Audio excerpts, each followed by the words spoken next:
hídrico del cuerpo, ¿ya? Es decir, el riñón también ayuda a regular el líquido corporal, ¿no? Hemos visto que puede producir orinas diluidas cuando necesitamos deshacernos del líquido o orinas concentradas cuando necesitamos recuperar el líquido, reabsorber ese líquido y no perderlo en la orina, ¿no? Entonces, eso hemos visto también con los fenómenos osmóticos que hay. La anterior clase también hemos ido hablando, o hace dos clases hemos ido hablando del rol de los diuréticos, inclusive en las distintas porciones de los túbulos renales, ¿verdad? Hemos dicho dónde actúan y principalmente lo que hacían los diuréticos, hemos visto, era que disminuían la reabsorción de sodio, cloro, o potasio o hidrógeno y con ello aumentaban la osmolaridad del líquido filtrado en la luz de los túbulos renales y eso arrastraba agua por movimiento osmótico, ¿no? Y de esa forma las personas que toman diuréticos eliminan una mayor cantidad de orina porque necesitan hacerlo. Cuando utilizamos diuréticos en medicina, generalmente en pacientes con hipertensión arterial, con insuficiencia cardíaca en muchos casos, y en los casos en los que la volemia, el volumen extracelular, también está incrementado, ¿no? O sea, lo que trata de hacer el organismo es reducir la cantidad de líquido para disminuir la presión arterial, para disminuir el volumen sanguíneo y de esa forma llegar otra vez a un equilibrio en el organismo, ¿no? Entonces, ahora, una tercera forma de que se debe contribuir al funcionamiento del organismo es el equilibrio ácido-base. ¿Ya? El equilibrio ácido-base se tiene que entender a partir de los siguientes conceptos. ¿Ya? Entendemos por ácido a toda sustancia que tiene facilidad de perder iones hidrógeno, de liberar iones hidrógeno, y es una base toda sustancia que tiene facilidad de ganar, de captar ese ion hidrógeno. ¿Ya? Los ácidos fuertes se disuelven fácilmente y pueden contribuir a la generación de acidosis porque liberan mucho hidrógeno. En cambio, los ácidos débiles solo se disocian en parte y no generan acidosis, ¿no? Entonces, en cambio, las bases son sustancias que aceptan los iones hidrógeno, reduciendo su concentración en el líquido extracelular y con ello incrementando el pH del organismo. Entonces, esos son conceptos básicos que los vamos a ir repasando también con ustedes, ¿no? Aquí tienen a Henderson y al doctor Hasselbalch, a los dos científicos que han propuesto una forma de calcular la acidemia, si se quiere, la concentración de hidrógeno en la sangre, ¿no? Y esta fórmula ya representa la fórmula corregida que tiene más valor clínico, porque si ustedes ven acá, en esta fórmula la concentración de hidrogeniones depende de una constante, ¿ya? Multiplicada por un cociente entre el CO2, la concentración de CO2, anhídrido carbónico, y el bicarbonato, ¿no? Entonces, esta relación entre anhídrido carbónico o dióxido de carbono y bicarbonato son fundamentales entonces para mantener un equilibrio que va a definir esta concentración de hidrogeniones. ¿Ya? En un principio, aquí vamos a ver eh, en la ecuación de Henderson y Hasselbalch, en un principio tomaba en cuenta el bicarbonato y el ácido carbónico, ¿ya? Un ácido débil que vamos a ver la importancia posteriormente en los fenómenos tampón o buffer para poder compensar. Y esa relación se sumaba más bien a una constante, un pK constante de 6.1, ¿no? Kaiser y Blake le han dado una modificación a esta fórmula a la que hemos visto ya, en la que se debe comparar la relación de CO2 con bicarbonato, ¿no? Entonces, cuando hay alteraciones del equilibrio ácido-base, hay alteraciones que pueden ser de dos tipos, ¿ya? Una en donde los trastornos metabólicos primarios son los que generan la acidosis o alcalosis, y en esos casos la vía pulmonar o los pulmones proveen mecanismos compensatorios, ¿no? Porque los pulmones, por ejemplo, en caso de acidosis, van a expulsar mayor cantidad de CO2, van a sacar CO2 del organismo, y la relación de CO2 e hidrógeno está siempre equiparada, es decir, cada vez que aumenta el hidrógeno, aumenta el CO2, cada vez que disminuye el hidrógeno, disminuye el CO2 o viceversa, ¿sí? Cada vez que aumenta el CO2, aumenta el hidrógeno, cada vez que disminuye el CO2, disminuye el hidrógeno. Pero también pueden haber alteraciones de origen respiratorio primario. ¿Qué quiere decir esto? Que alguna patología respiratoria está provocando que los pulmones no puedan expulsar el CO2 y más bien se acumula el CO2. Y al acumularse este CO2, como he dicho, va a acumularse también hidrógeno y por lo tanto va a aumentar la concentración de hidrogeniones y eso va a disminuir el pH y nos va a llevar a una acidosis, por ejemplo, ¿sí? Una acidosis de tipo respiratorio, ¿sí? Cuando los pulmones eliminan gran cantidad de dióxido de carbono, ya también va a disminuir la concentración de hidrogeniones, va a aumentar el pH y nos puede llevar a un estado de alcalosis respiratoria. Si los problemas pulmonares son primarios, los riñones son los que realizan fenómenos complementarios o mecanismos de compensación. ¿Ya? Entonces, cada vez que hay un trastorno metabólico primario, los pulmones compensan. Cada vez que hay un problema respiratorio primario, los riñones compensan, ya sea excretando bases o ácidos en la orina. ¿Ya? Entonces, ambos mecanismos compensatorios hay que entenderlos bien. Por eso es que la operación modificada por Kaiser y Blake es mucho de mayor utilidad clínica porque ahí sí vemos la relación entre PCO2, dióxido de carbono, y bicarbonato, que son las dos sustancias que, dependiendo del cociente que vamos a lograr y el desequilibrio que se vea en esto, o nos van a llevar a una acidosis o nos van a llevar a una alcalosis, ¿no? A una disminución del pH o un incremento del pH. Entonces, el balance ácido-base es fundamental, por eso es que es bueno recordar estos elementos, ¿no? El pH es el que mide la acidez o alcalinidad de una solución y esto está inversamente proporcional a la concentración de los hidrogeniones, ¿no? Por ejemplo, cuando aumentan los hidrogeniones, el pH disminuye. Cuando disminuyen los hidrogeniones, el pH aumenta. El pH normal es de 7,35 a 7,45, es el pH neutro que diríamos nosotros. Por debajo de 7,35 ya estamos entrando en acidosis y por encima de 7,45 ya estamos entrando en una alcalosis. ¿Ya? Valores por debajo de 6,8 o más de 7,8 ya pueden ser incompatibles con la vida. Por eso es importante mantener ese equilibrio ácido-base en los parámetros de normalidad, entre 7,35 y 7,45. Entonces, no hay que esperar a que el pH varíe fuertemente. Estamos viendo que con pocas variaciones, hacia abajo o hacia arriba, ya hablamos de acidemia o alcalemia, ¿no? Acidosis o alcalosis.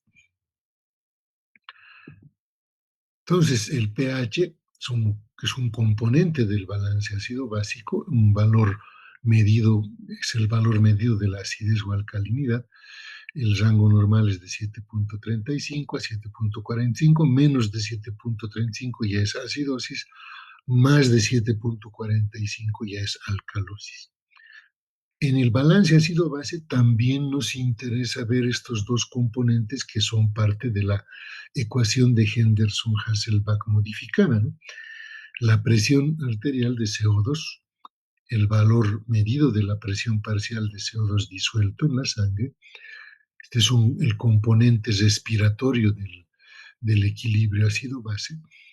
El rango de normalidad de este PCO2 es de 35 a 45 milímetros de mercurio. Si sube por encima de 45, ya estamos entrando en una acidosis respiratoria. Si baja por debajo de 35, ya estamos entrando en una alcalosis respiratoria. El otro componente del balance ácido-base es el bicarbonato.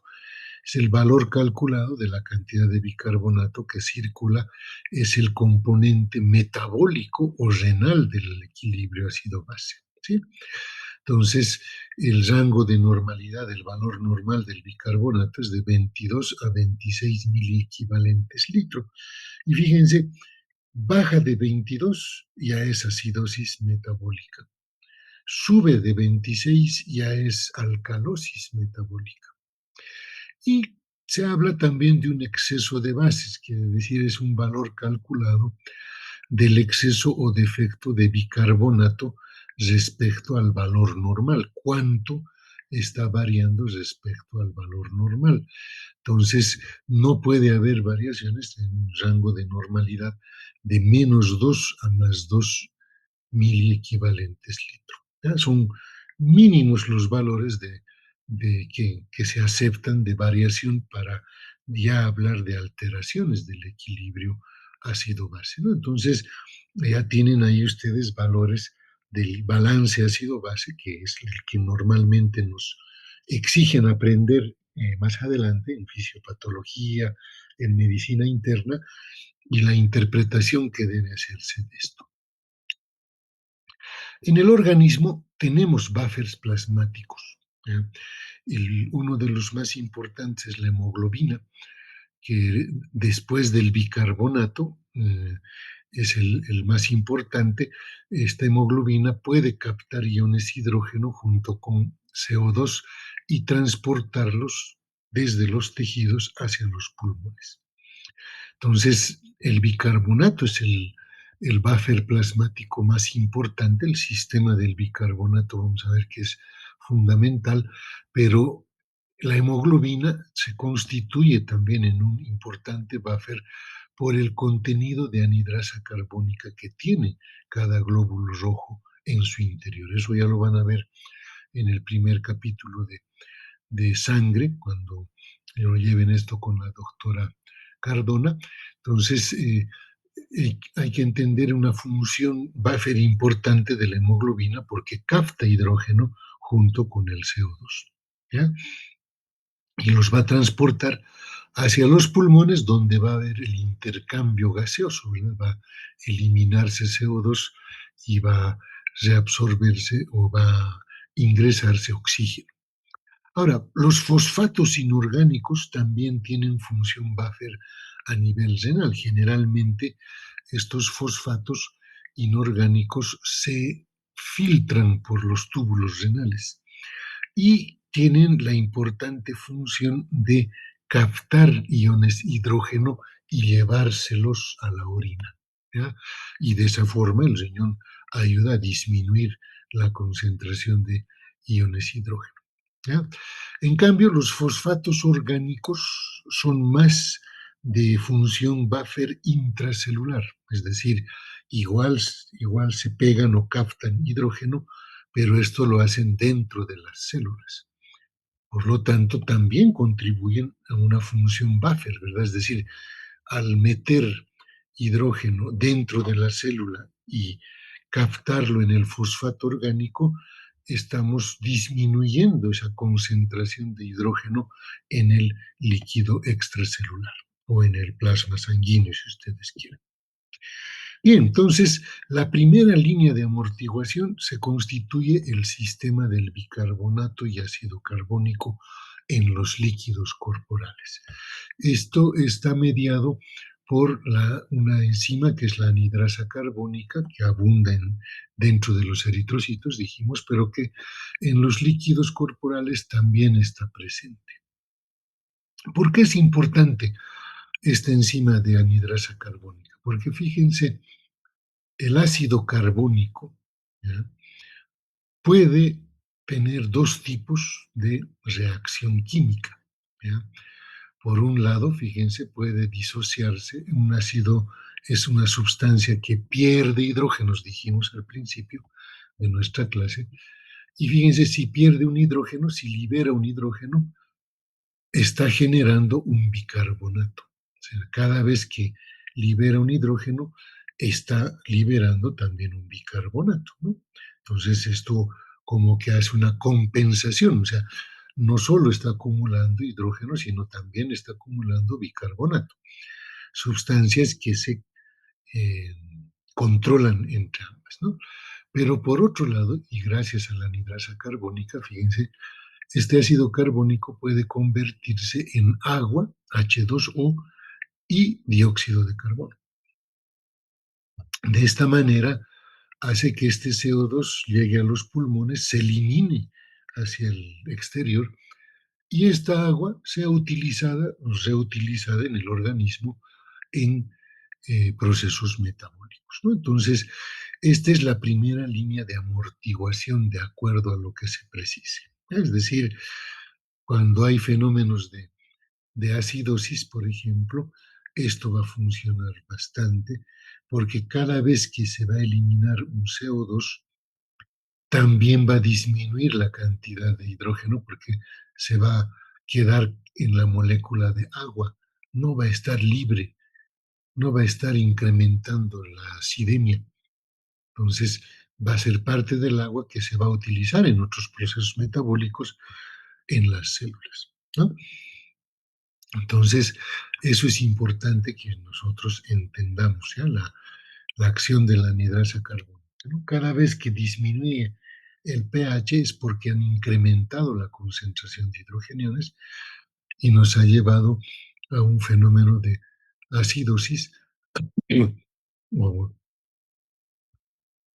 cada vez que disminuye, entonces hay que incrementar ese pH para la compensación, ¿no? Entonces, en la segunda línea de amortiguación, recién hablamos de la regulación respiratoria, es la relación entre CO2 e hidrógeno, y aquí nos damos cuenta que cada vez eh, en el que hay hidrogeniones sueltos con un pH muy bajo de acidosis, aumenta la ventilación pulmonar, lo que hace que se elimine CO2, disminuya la concentración de CO2, pero a la vez disminuye la concentración del hidrógeno y por lo tanto el pH se vuelve a incrementar.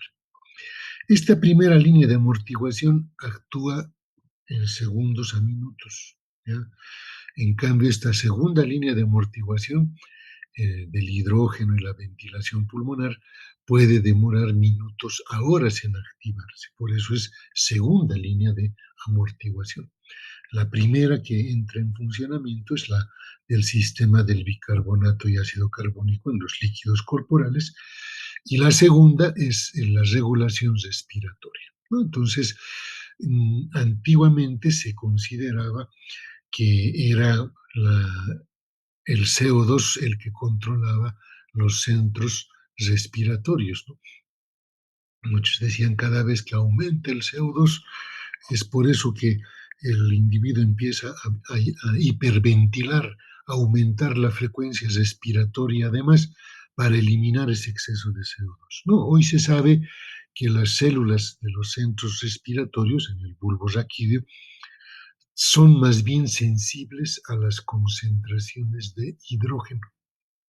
Y es ese hidrógeno que ha incrementado en su concentración, que nos ha producido una baja del pH, una acidosis, el que estimula los centros respiratorios y produce el incremento de la ventilación pulmonar y la frecuencia respiratoria, ¿no? Por eso es que eh, la relación entre CO2 e hidrógeno es muy estrecha, ¿ya? Entonces, y la eliminación del uno contribuye obviamente también a la disminución de la concentración del otro, ¿no? Entonces, eso estamos observando nosotros cuando hay fenómenos de compensación. Ahora, fíjense esta diapositiva. Dice aquí, los riñones contribuyen a regular el pH sanguíneo mediante la excreción de hidrógeno en la orina y la reabsorción de bicarbonato. La orina normal contiene poco bicarbonato y es ligeramente ácido, un pH que va entre 5 a 7. Las células del túbulo contorneado proximal eh, disponen de bombas de sodio y potasio para transportar hidrógeno hacia el filtrado en intercambio por el sodio. Fíjense acá, está transportando hidrógeno hacia el- la luz de los túbulos renales. Esto se va a ir a la orina, obviamente, y lo intercambia por sodio que ingresa adentro de la célula, ¿ya? Entonces, la mayor parte del hidrógeno secretado de esta forma, dice, en el filtrado desde el túbulo contorneado proximal, se utiliza para la reabsorción del bicarbonato, porque fíjense, se va a unir a bicarbonato, va a formar ácido carbónico. Ese ácido carbónico también va con la anhidrasa carbónica, va a disociarse en agua y CO2. Ambos pueden difundir libremente hacia la célula también, ¿no?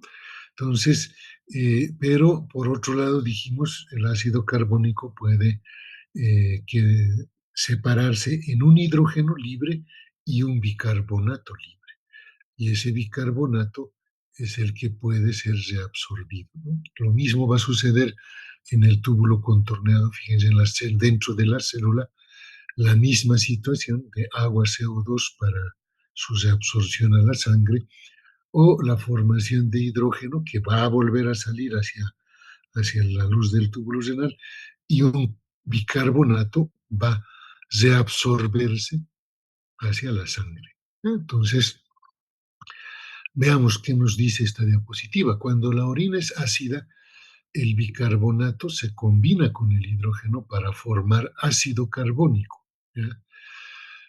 Dos, el ácido carbónico es convertido en CO2 y agua en una reacción catalizada por la anhidrasa carbónica. Tres, a medida que las concentraciones de CO2 se incrementan en el filtrado, el CO2 difunde fácilmente a las células del túbulo renal. Dentro del citoplasma de la célula tubular, la anhidrasa carbónica cataliza otra vez la reacción en la cual el CO2 y el agua forman ácido carbónico nuevamente, aquí fíjense, y luego el ácido carbónico se disocia en hidrógeno y en bicarbonato en las células del mismo túbulo proximal.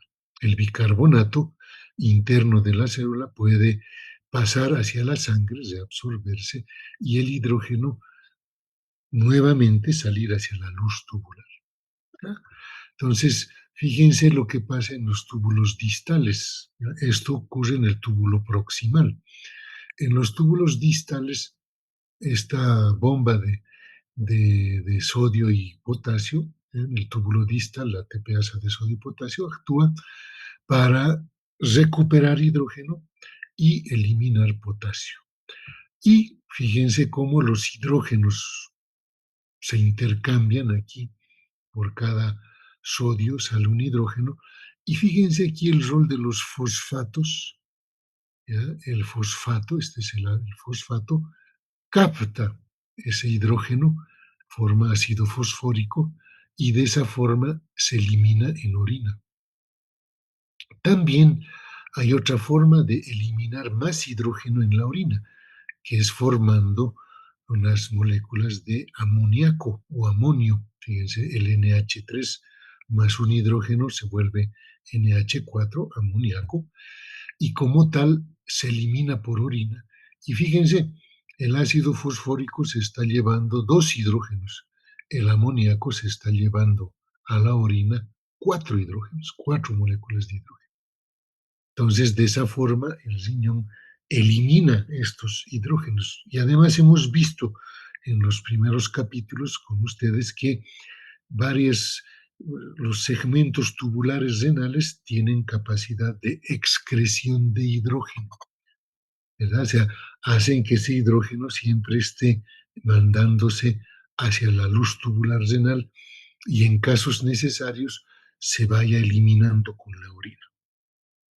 ¿Ya? ¿Por qué? Porque se prende con fosfatos, que son buffers, hemos dicho, inorgánicos, y que se captan el hidrógeno y se lo llevan en esa condición hacia la orina. Entonces, el sistema tampón bicarbonato es fundamental. Ahí está el ácido carbónico, que por un lado se disocia en hidrógeno y bicarbonato. El hidrógeno está formado en el metabolismo tisular, también puede estar presente y se elimina por orina unido al ácido fosfórico, como hemos visto, o al amoníaco o amonio, el NH4. Este bicarbonato está formado en riñón, hígado y tubo digestivo y puede reabsorberse a la sangre y compensar un estado de acidosis. Por otro lado, este ácido carbónico puede disociarse en agua y CO2 y este CO2, en casos necesarios también, ser expulsado en el aire, en la expiración de aire, y de esa forma también logramos disminuir la concentración de hidrógeno en la sangre, hidrógeno libre, ¿no? Bien, entonces la producción de orinas ácidas y alcalinas por el riñón depende mucho esto de la cantidad de hidrógeno o bicarbonato que esté filtrándose en los túbulos renales, ¿no? Si se ha filtrado y se ha excretado mayor cantidad de hidrógeno, la orina va a ser ácida, obviamente, pero si hay una mayor concentración de bicarbonato en los túbulos renales, vamos a producir una orina alcalina, obviamente, ¿no? Acá no es que se excreta, sino es que se disminuye su reabsorción principalmente. Ahora, aquí va uno de los tips más importantes, cómo se produce el control renal del equilibrio ácido-base. Hay tres formas de controlar el equilibrio ácido-base por los riñones. Primero, la excreción o secreción de iones hidrógeno, como iones libres, con buffers como el fosfato o con el amoníaco, como hemos visto anteriormente, ¿verdad? Las tres formas utiliza el riñón para, digamos, el disminuir la concentración de hidrógeno, ¿no? Pero hay un segundo mecanismo de control renal, que es la reabsorción del bicarbonato filtrado, un 80% en el túbulo contorneado proximal, un 15% en el asa de Henle, fíjense, el 95% se ha reabsorbido en las primeras dos porciones tubulares, pero además, para producir amoníaco, se realiza un proceso metabólico de un aminoácido, la glutamina, en el que se produce dos moléculas de amoníaco y se produce nuevo bicarbonato. Por lo tanto, cuando se les pregunte a ustedes cuáles son las tres formas de control del equilibrio ácido básico a nivel de los riñones, primera respuesta, excretando hidrógenos, reabsorbiendo bicarbonato filtrado y produciendo e introduciendo nuevo bicarbonato hacia la sangre. ¿Se van a acordar de eso? Ahora, la excreción de iones hidrógeno, siempre les doy el ejemplo de sus reuniones o fiestas que ustedes tienen, ¿no? En la casa de algún amigo o amiga, dicen, vamos a tener una fiesta este sábado, listo.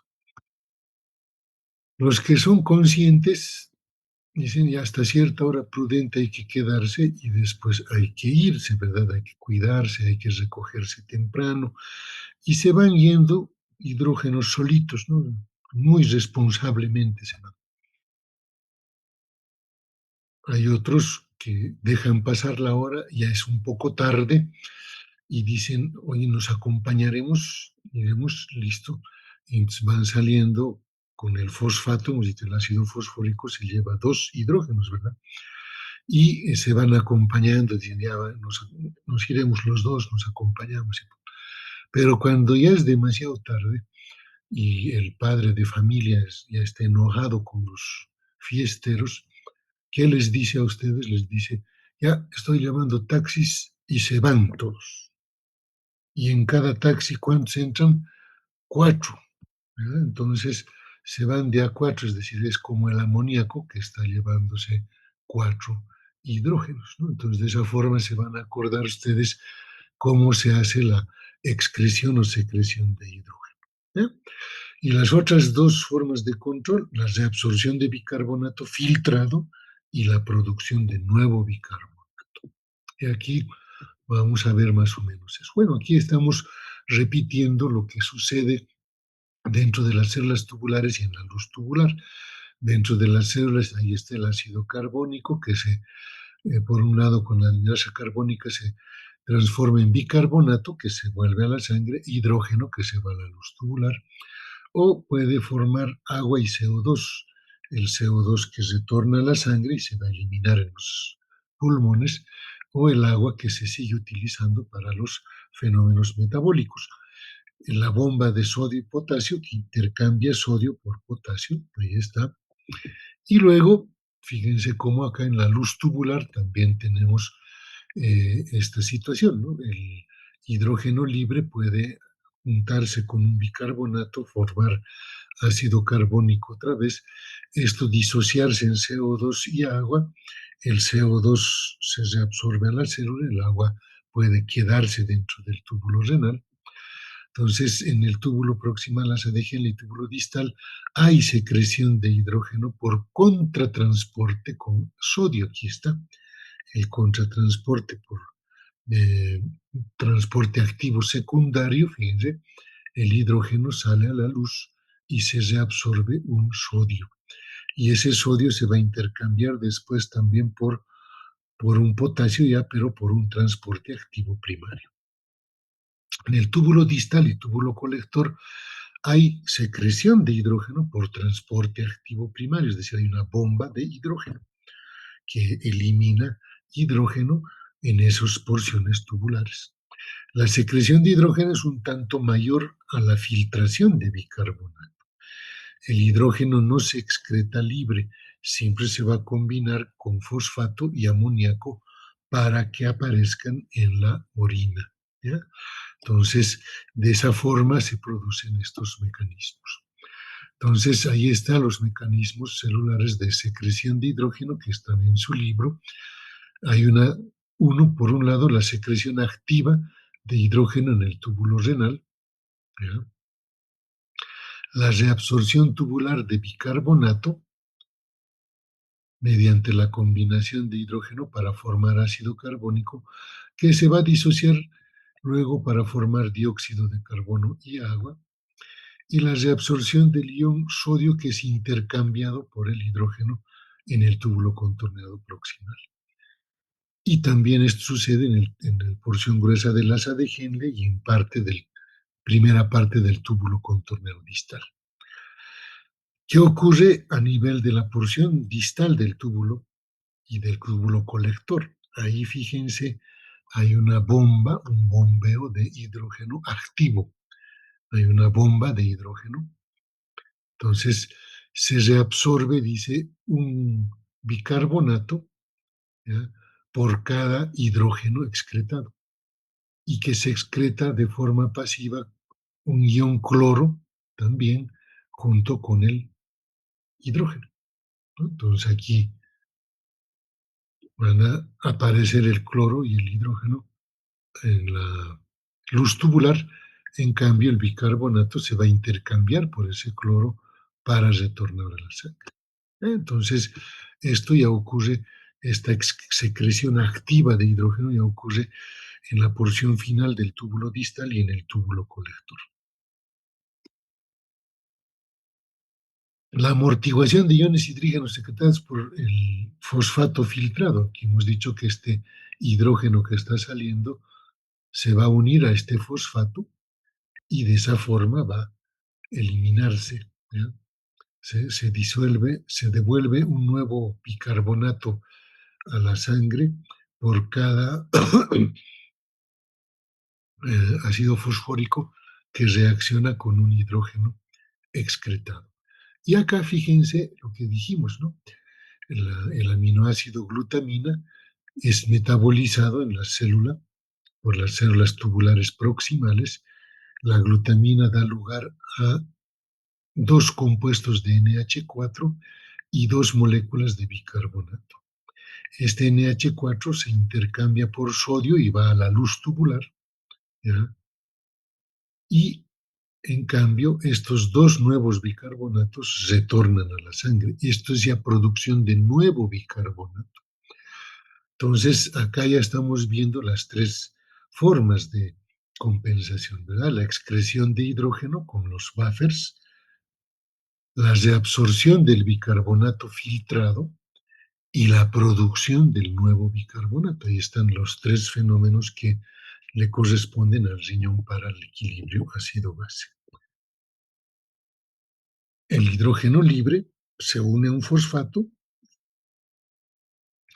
forma ácido fosfórico más un sodio y eso se va a la orina.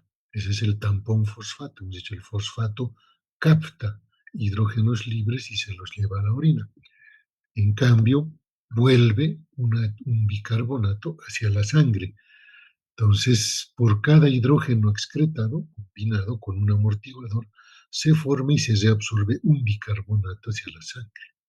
Y luego está el tampón amoníaco, ¿no? La glutamina se convierte, se metaboliza en dos moléculas de amoníaco que van a la orina y dos moléculas de bicarbonato nuevas dentro de la célula que se van a reabsorber a la sangre, ¿no? Entonces, de esa forma se producen los fenómenos de regulación renales, ¿no? Entonces, ahí están los tampones fisiológicos, la respiración celular, ahí está el CO2 y el agua, el ácido carbónico, el tampón bicarbonato, como se separa acá el bicarbonato y un hidrógeno deja libre, se vuelve a conformar ácido carbónico para formar CO2 y agua y esto ir a la ventilación pulmonar, ¿no? Y el tampón fosfato, hemos dicho, el fosfato tiene relación con el metabolismo óseo, lo hemos visto en el anterior, en el último, la última clase, pero capta hidrógenos libres y esto es eliminado como ácido fosfórico por el riñón, ¿no? Entonces, de esa forma se van dando los tampones fisiológicos. Entonces, ¿cómo se compensa una acidosis? La compensación renal de la acidosis, fácil, se excreta hidrógeno, que después con los fosfatos, va a hacer fosfato, se va a excretar en la orina y se va a perder en la orina. O con la glutamina, el amoníaco va a salir también hacia la orina, va a reabsorberse bicarbonato, pero también se va a añadir nuevo bicarbonato a la sangre. Esos son los tres mecanismos de compensación renal de la acidosis, ¿ya?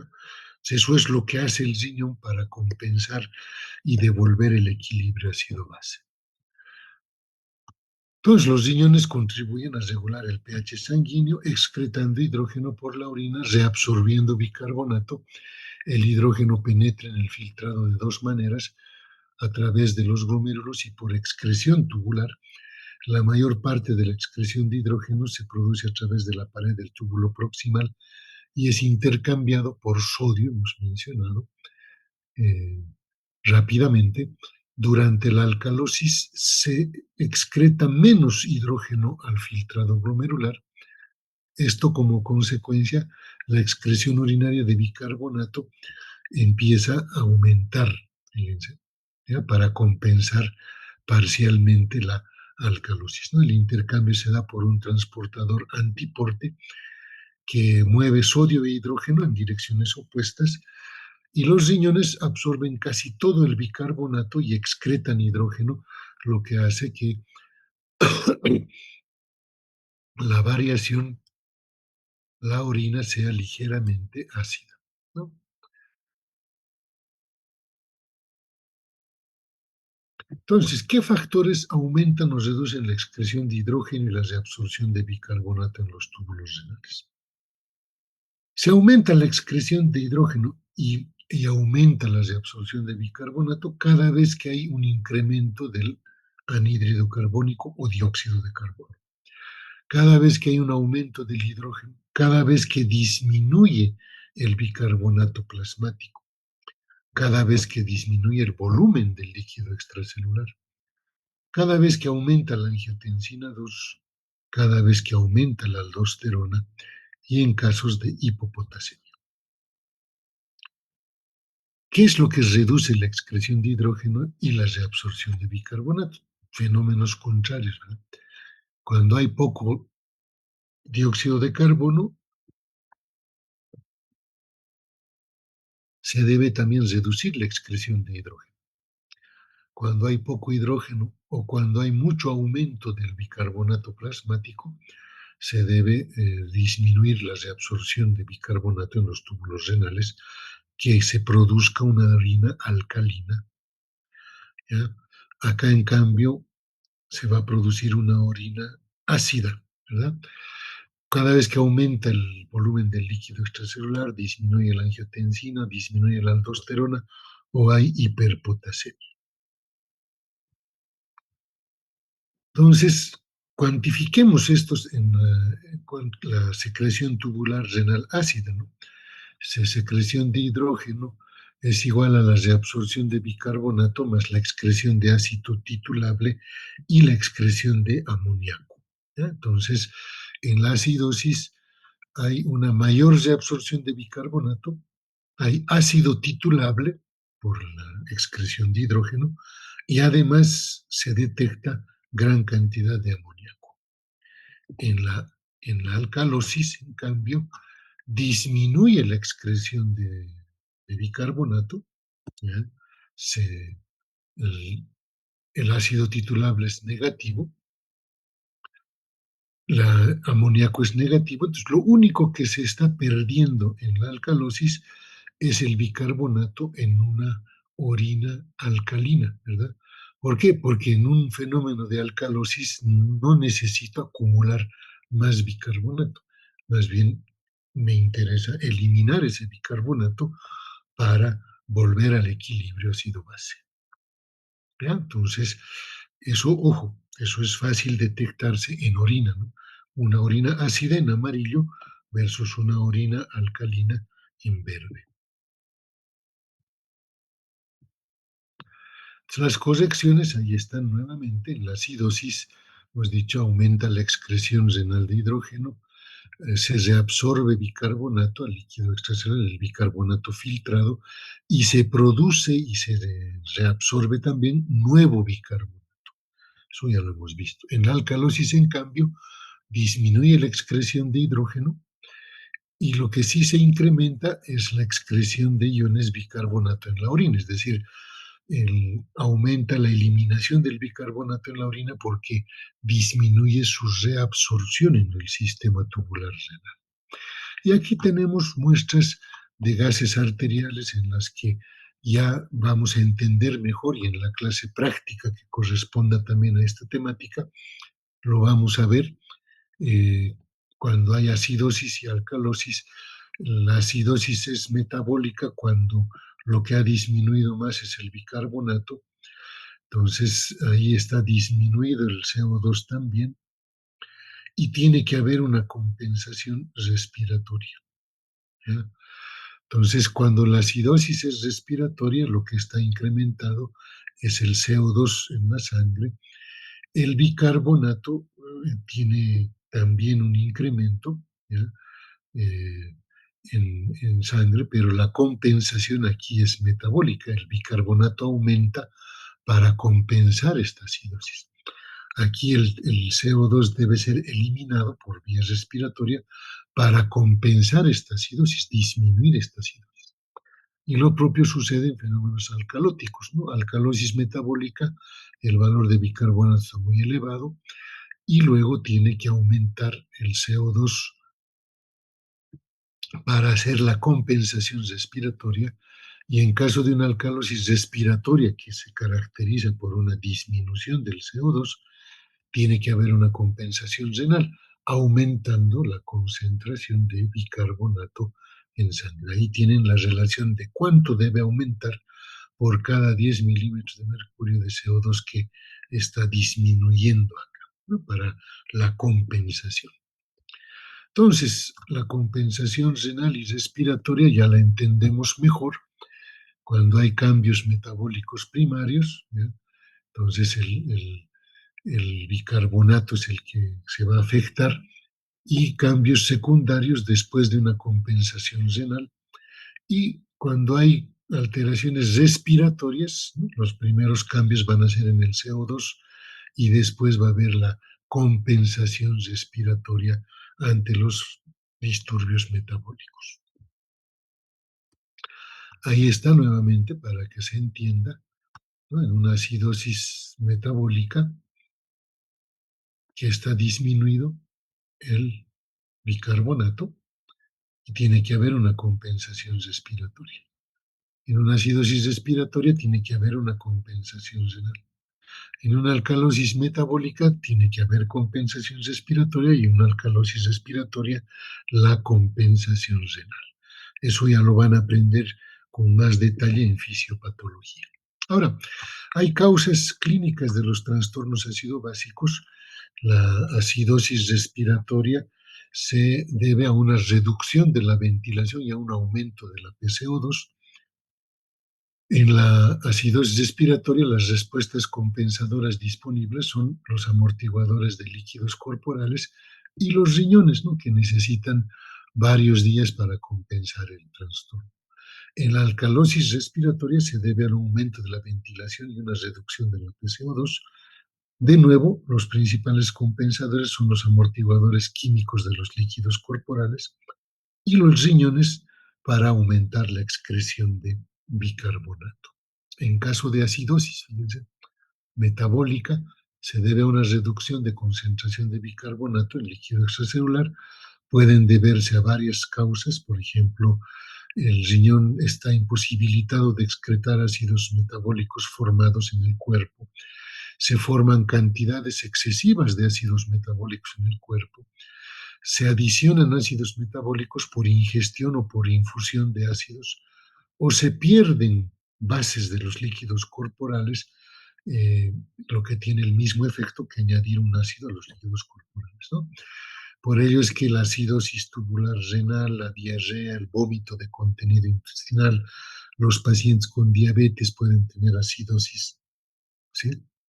Cetoacidosis en los diabéticos, o la ingestión de ácidos pueden llevar a una acidosis metabólica.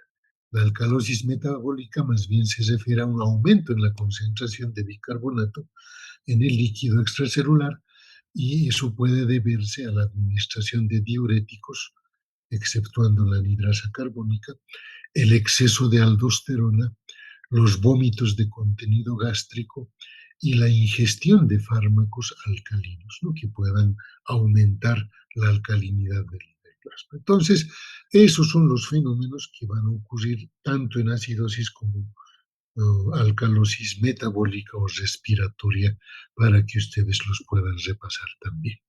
Y por último, en su libro aparece este normograma ácido básico en donde el valor normal está por acá, fíjense 7.35 a 7.45 de pH. Fácilmente uno puede ir a alcalosis respiratoria cuando la concentración de CO2 está disminuyendo de 40, o irse a una acidosis cuando la concentración de CO2, fíjense, está yéndose a más de 40, 45, ¿no? Puede llegar, fíjense, hasta 90, 100, 120, ¿no? Si la acidosis metabólica, en cambio, lo que está aumentado es en el plasma arterial, ¿ya? Está aumentada eh, la concentración de bicarbonato,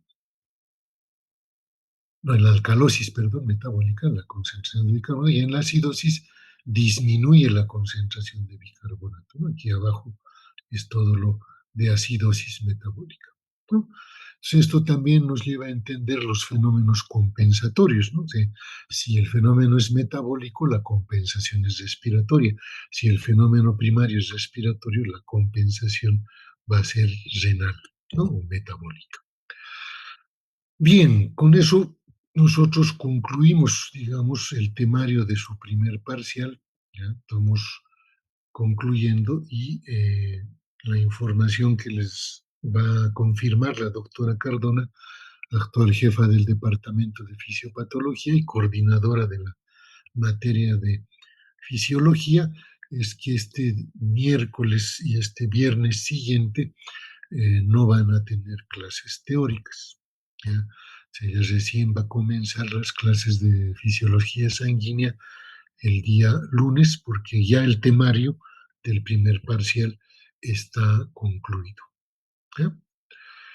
Bien, si hay alguna consulta, estoy a su disposición y si no, pues agradecerles por su compañía en estas clases. Lenny Vargas pregunta por qué los ácidos débiles producen bases fuertes. No, no. Los ácidos débiles lo que hacen es disociarse rápidamente de, de hidrógeno, ¿ya? Y las bases son las que van a captar ese hidrógeno, ¿ya? Entonces, lo que requerimos, toda sustancia ácida es la que libera ácidos, dijimos, ¿no? Y hay ácidos fuertes y hay ácidos débiles. El ácido carbónico es un ácido débil que se disocia más fácilmente. Por lo tanto, no es que conforma bases más fuertes, sino es que su disociación va a permitir, por un lado, aumentar el bicarbonato, que es una base, ¿ya? Y por otro lado, transformarse en CO2 y agua, y ese CO2 eliminarse por vías respiratorias, ¿no? Compensatorias, si ustedes quieren. Pero los conceptos básicos que hemos vertido es que los ácidos son sustancias que liberan o pierden hidrógeno y las sustancias básicas, en cambio, son las que captan ese hidrógeno, ¿no? Por eso es que aparecen los buffers del fosfato, ¿verdad? El fosfato es una base, ¿ya? Y que rápidamente capta el hidrógeno en el túbulo renal y se lo lleva como ácido fosfórico, ¿verdad? Entonces, simplemente nos referimos a esa posibilidad de liberar hidrógeno y de captar el hidrógeno libre en situaciones en las que necesitemos recuperar o perder ya sea hidrógeno o bicarbonato para retornar al equilibrio ácido-base respectivo.